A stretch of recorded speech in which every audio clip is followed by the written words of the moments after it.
Hi viewers, welcome to JSM. In the previous class, we discussed two theories. Those are Doberener law of triad and Lavoisier classification. Okay, so in this class, I am going to explain the remaining classifications in the Newland's law of active. So Newland's arranged elements based on the increasing order of atomic weight and every eighth element shows similar physical and chemical properties like first element. Okay, he arranged elements in the increasing order of atomic weight, and every eighth element shows similar properties, similar physical and chemical properties like first element. Okay, in the manner of musical notes. Okay, so when you see the order here, Newland's law of active. So lithium, beryllium, boron, carbon, nitrogen, oxygen, fluorine. Then after fluorine here, he arranged sodium. Okay, this is the first element, the second element, third, fourth, fifth, sixth, seventh, and this is eighth element. So eighth element shows similar physical and chemical properties like first element. Okay, so after sodium, magnesium will come. Okay, so when you count here, beryllium is 1 here. When you count from here, 1, 2, 3, 4, 5, 6, 7, 8. So 8th element shows similar properties like first element. Okay, so like that. So it is resembles like musical notes. Sa, re, ga, ma, pa, da, ni, sa again. Okay, so after magnesium, aluminium, here silicon, phosphorus, okay, oxygen, sulfur, okay, then chlorine. So next, potassium, and after magnesium, calcium will come.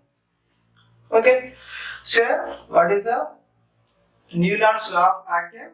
So he arranged elements based on the increasing order of atomic weight, and every eighth element shows similar physical and chemical properties of its first element. Okay, and also he arranged some heavier elements with these elements. Those are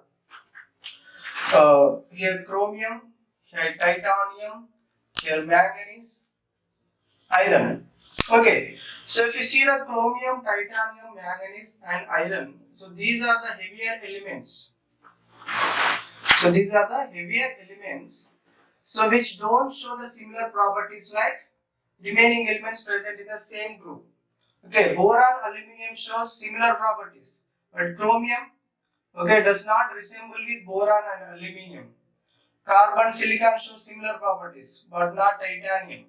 Nitrogen, phosphorus shows similar properties, but not manganese. Oxygen, sulfur shows similar properties, but not iron. Okay, even though he arranged this chromium, titanium, manganese, iron heavier elements along with these lighter elements. So that means Newland's law of active only applicable up to the calcium. So means for lighter elements. This is not applicable for the heavier elements. Okay, so this is about the Newland's law of active. When you see the drawbacks, okay, some of the heavier elements like chromium, titanium, manganese and iron, okay, also arranged in his Newland's law of active classification. Okay, so they don't have similar properties along with the remaining elements which are present in the similar group. Okay, that's why this is one of the drawback. So let us see the next drawback. Okay, after discovery of noble gases. Okay, after discovery of noble gases. Okay, so when you want to arrange the noble gases in his classification, so they will not fit into this Newland's law of active classification. So if you see here, okay, when you arrange lithium, beryllium, boron, carbon, nitrogen, oxygen, fluorine, neon, then again here sodium. So when you see this arrangement, so this is the first element, then second, third, fourth, fifth, sixth, seventh, eighth. That means ninth element getting similar properties like first element. So that's why here this is not applicable of Newland's law of active. This is not applicable here, Newland's law of active. That's why, okay, after discovery of noble gases, it is not possible to arrange noble gases in his classification. That's why, so this theory, Newland's law of active classification, rejected. Let us see next classification, Luther-Meyer classification. Okay. So according to Luther-Meyer classification, he classified elements based on increasing atomic mass, increasing order of atomic mass. Okay, he plotted a graph between, okay, based on the increasing order of mass, atomic mass, he plotted a graph between atomic volume versus atomic mass, atomic volume versus atomic mass. Okay, so based on this, we draw a graph. In that graph, so we have some peaks.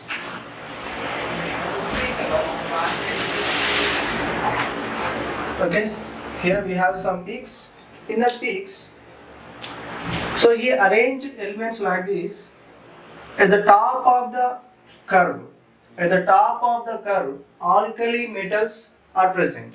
Okay, alkali metals are occurs at the top of the curve.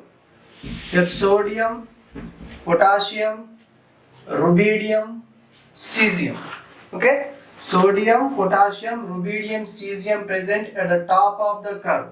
Okay, the elements which are coming at the similar positions. Okay, the elements which are coming at the similar positions show similar physical and chemical properties. If you see the alkaline earth metals, so alkaline earth metals presented, okay, descending order of the curves.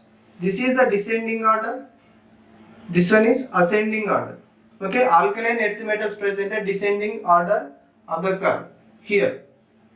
Okay, magnesium here, then here calcium, here strontium, here barium. Okay, so these elements presented same position, that's why, so these will show similar properties.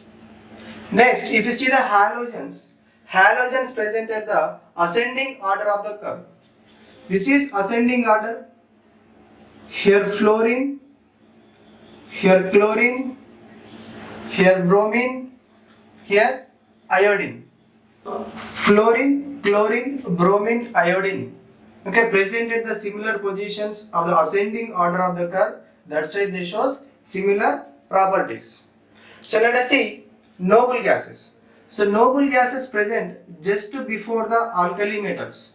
Means here neon, here argon, krypton and xenon. Okay, here noble gases also present at the similar positions at the ascending order of the curve. That's why they will also show similar properties. Here, most of the transition elements present at the broad minima of the curves. Okay, so here which elements are present?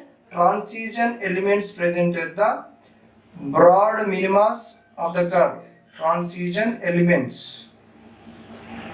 Okay, and also here when you see here hydrogen, here helium is present. Here hydrogen and helium. This is an exception condition. Here helium present at the peak of the curve. That's why remember this, very important. In the IIT and NEET and other competitive exams, so they will ask questions. How they will ask questions? Let us see. Alkali metals present at which positions of the curve, and halogens present at the which positions of the curve, and alkaline earth metals present at which positions of the curve. So like that they will ask questions from this Luther-Meyer classification.